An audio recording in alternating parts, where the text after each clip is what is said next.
મિત્રો આપણે આ વિડીયોની અંદર આપણે જિલ્લા પંચાયતનું શિક્ષણ સમિતિનું સંપૂર્ણ પેપર સોલ્યુશન કરવાના છે, જેમાં આપણે ધોરણ રહેવાનું છે 8, વિષય રહેવાનો છે હિન્દી અને વાર્ષિક પરીક્ષાનું સંપૂર્ણ પેપર સોલ્યુશન થવાનું છે. તમારા વર્ષ 2025-26 માટે ખૂબ જ આઈએમપી પેપર રહેવાનું છે. તારીખ 16/4/2024 ને ગુરુવાર, વિષય હિન્દી, કુલ ગુણ 80 માર્ક્સનું પેપર રહેવાનું છે. તો વિદ્યાર્થી મિત્રો, તમારું સ્વાગત છે. સંપૂર્ણ સચોટ અને સાચા જવાબો તમને અહીંયા મળવાના છે. ખૂબ જ કલરફુલ પેપર રહેવાનું છે અને તમને મજા આવે એવું પેપર રહેવાનું છે. એકવાર તમે જોશો એટલે તમે ચેનલ સબસ્ક્રાઈબ કર્યા વગર જશો નહીં, બરાબર. ખૂબ જ મજા આવશે. અને આની પીડીએફ તમારે જોતી હોય તો પણ હું મારા ટેલિગ્રામમાં મૂકી દઈશ, અને ટેલિગ્રામની લિંક છે હું અહીંયા મારા બાયોની અંદર એટલે કે ડિસ્ક્રિપ્શનમાં આપી દઈશ. અને તમારે જો એની અંદર જવું હોય અને આ પીડીએફ તમારે મેળવવી હોય, બરાબર, તો ખાસ કરીને એક કામ કરવું પડશે, બરાબર, કે વિડીયોને લાઈક કરવો પડશે અને ચેનલને સબસ્ક્રાઈબ કરવું પડશે. ઓકે, ચાલો. પહેલો પ્રશ્ન આપણે અહીંયા આ રીતનો છે કે સાચો વિકલ્પ છે પસંદ કરવાનો છે. તમારા વિકલ્પો હશે પહેલા પ્રશ્નની અંદર. પહેલું છે કે રहीम किसको मरा हुआ समझते हैं? तो मांगने वाले को. हर घाटी और मैदानों को क्या नहीं मिल पाया? तो सूरज का संदेशा. प्रश्न नंबर 3 है कबीर जी अपने आंगन से कौन भूखा न जाए ऐसा चाहते हैं? तो साधु. क्वेश्चन नंबर 4 है कि शास्त्री जी ने किससे प्रभावित होकर अपनी पढ़ाई छोड़ दी? तो महात्मा गांधी. ત્યારબાદનો પ્રશ્ન છે જેમાં ટૂંકા પ્રશ્નો આવવાના છે કે ચટ્ટાનों की प्यास कैसी बुझा जा सकती है? તો એનો જવાબ લખીશું મિત્રો કે प्यार का जल देकर चट्टानों की प्यास बुझाई जा सकती है. भगवान यदि आपसे कुछ मांगने के लिए कहे तो आप क्या मांगोगे? तो जवाब लखीશું यदि भगवान मुझसे कुछ मांगने के लिए कहे तो मैं उनकी सबसे के लिए सुख, शांति और स्वास्थ्य मांगूंगा. चौथा प्रश्न है कि तुलसीदास किसके घर नहीं जाना चाहते? तो आंसर लखीશું तुलसीदास जी अपने घर नहीं जाना चाहते हैं जिनके हृदय में प्रेम नहीं हो और आँखों में स्नेह नहीं हो. ત્યારબાદનો ગદ્યખંડ વાંચીને પ્રશ્નોના જવાબ લખવાના છે. આ ગદ્યખંડ આપેલો છે, આના પ્રશ્નોના જવાબ જોઈએ કે हमारे इतिहास और पुराणों में किसका उदाहरण मिलता है? तो परोपकार का. राजा शिबी ने पंडुक की प्राण की रक्षा के लिए क्या किया? तो अंगदान दिए. ऋषि मुनियों ने हमें क्या सीख दी? तो निराश्रितों को आसरा दो. विलोम शब्द लिखिए अपना तो पराया, सामाजिक तो असामाजिक थશે. इस परिच्छेद को उचित शीर्षक दीजिए तो सच्चा परोपकार. नेक्स्ट प्रश्न राजा और मकड़ी. આની એક વાર્તા લેખન તમારે કરવાની છે, તો અહીંયા આપણે વાર્તા લેખન કરેલી છે, આપ જોઈ શકો છો. નેક્સ્ટ પ્રશ્ન છે કે હિન્દી ફકરાનું ગુજરાતીમાં અનુવાદ કરવાનું છે. અહીંયા તમને એક હિન્દી પેરેગ્રાફ આપેલો છે, એનું સાથે સાથે તમારે ગુજરાતીમાં ટ્રાન્સલેટ કરવાનું છે કે हमारे लिए संसार में सबसे अधिक मूल्यवान हमारा शरीर है.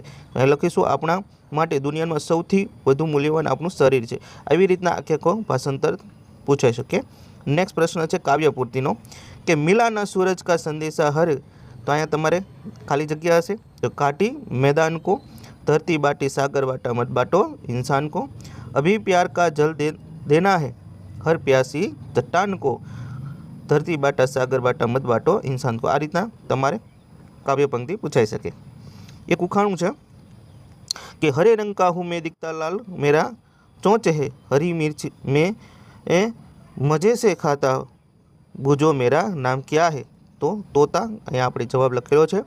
ઉખાણો નંબર 2 છે, બરાબર. फलों का राजा कहलाता हूँ, पीले रंग का होता हूँ, खट्टा मीठा मेरा स्वाद है, सबको मैं भाता हूँ. તો આમાં આમ આવશે જવાબ. નેક્સ્ટ પ્રશ્ન છે પત્રલેખન, બરાબર. પ્રવાસમાં જવાની અનુમતિ માટેનું. તો અહીં આપણે છાત્રાલય સરસ્વતી વિદ્યાલય ગાંધીનગર. तारीख है 16/4/2026. पूज्य पिताजी सादर प्रणाम. मैं यह कुशल हूँ, मेरी पढ़ाई अच्छी चल रही है. अगले महीने हमारा विद्यालय की ओर से माउंट आबू के प्रवास का आयोजन किया गया है. मैं सभी मित्र और प्रवास में जा रहे हैं, अभी उनके साथ जाना चाहते हैं. तो प्रवास खर्च 1000 रुपया है, कृपया मुझे प्रवास में जाने की अनुमति दे. तो आ रीतना पत्र है. माताजी को प्रणाम, आपका आज्ञाकारी. અહીંયા તમારું નામ લખી શકો છો. નેક્સ્ટ છે કાવ્યનો ભાવાર્થ તમારે સમજાવવાનો છે અને એના આધારિત પ્રશ્નો જવાબ. તો પહેલું છે મંદિર મસ્જિદ गिरिधर ने बांट लिया भगवान को। आ काव्य पंक्तिनो भावार्थ समजावવાનો છે। तो जो भावार्थ लखीशुं, कवि कहे छे के माणसने भगवानमां वहेंची लीधा छे। लोको पोताना धर्म प्रमाणे मंदिर, मस्जिद, चर्च बनावीने पूजा स्थळो अलग अलग करी दीधा छे, परंतु भगवान एक ज छे। आपणा धर्मना नामे भेदभाव न करवो जोईए, बधा साथे मळीने रहेवुं जोईए। खड़गसिंह की जगह आप अगर होते तो क्या करते? तो जवाबमां लखीशुं, जो हूँ खड़गसिंहनी जग्याए होत तो हूँ पण अंतमां बाबा भारतीनो खोड़ो पाछो आपी देत, कारण के मानवता अने साचुं बोलवुं ए सौथी मोटी वस्तु छे। छेतरपिंडी करीने मळेली वस्तु क्यारेय शांति आपती नथी। नेक्स्ट प्रश्न छे व्याकरण विभागनो छे। जे व्याकरणनो प्रकार तमारे ओळखवानो छे, बराबर। तो समानार्थी छे परिश्रम, जेनो अर्थ थशे परिश्रम एटले मेहनत। वाक्यमां प्रयोग करीशुं कि सफलता के लिए मेहनत बहुत जरूरी है। विरोधी शब्द आपवानो छे कि आसमान, तो धरती अथवा जमीन थशे। बारिश के बाद धरती हरी भरी हो गई। पछी मुहावरो आपवानो छे कि फूट फूट कर रोना, तो बहुत अधिक रोना। खिलौना टूटने पर बच्चा फूट फूट कर रोने पर लगा। अब पछताए हो तो क्या, जब चिड़िया चुग गई, बराबर, चिड़िया चुग गई खेत। तो समय निकल जाने पर पछतावा व्यर्थ। परीक्षा में फेल होने के बाद अब पछताए से क्या फ़ायदा, अब पछताने से क्या हो, जब चिड़िया चुग गई खेत। आपेला शब्दों शब्दक्रम में लखवानो छे, जेम के ईंधन, पक्षी, ऊन, वायु। तो आ रीतना लखीशुं घाटी, बंदी, आंगण, रेगिस्तान। तो आ रीतना छे एना तमारे क्रम में लखवाना थशे। त्यारबाद सर्वनाम छे। संज्ञा तमारे नाम के अहींया तमे जोई शको छो बधा। तो जवाहरलाल, पूजन अने हिमालय आ जे छे संज्ञा छे। सर्वनाम में वे, हम, यह अने विशेषण काला सुंदर छे। साचो विकल्प तो कि खड़गसिंह इस इलाके का कुख्यात डाकू था, विशेषण कुख्यात आवशे। हिमालय पर्वत की ऊंचाई देखने का, तो आ भाववाचक संज्ञा छे। नीला ने गृह कार्य नहीं किया है, तो नीला ये संज्ञा छे। खड़गसिंह के आगे बढ़कर सुल्तान को उसके स्थान पर, तो आ सर्वनाम छे। निबंध लेखन के स्वच्छता का महत्व, तो अहींया तमे जोई शको छो, अहींया स्वच्छतानुं महत्व दर्शावतो आपणे निबंध लखेलो छे। तो विद्यार्थी मित्रों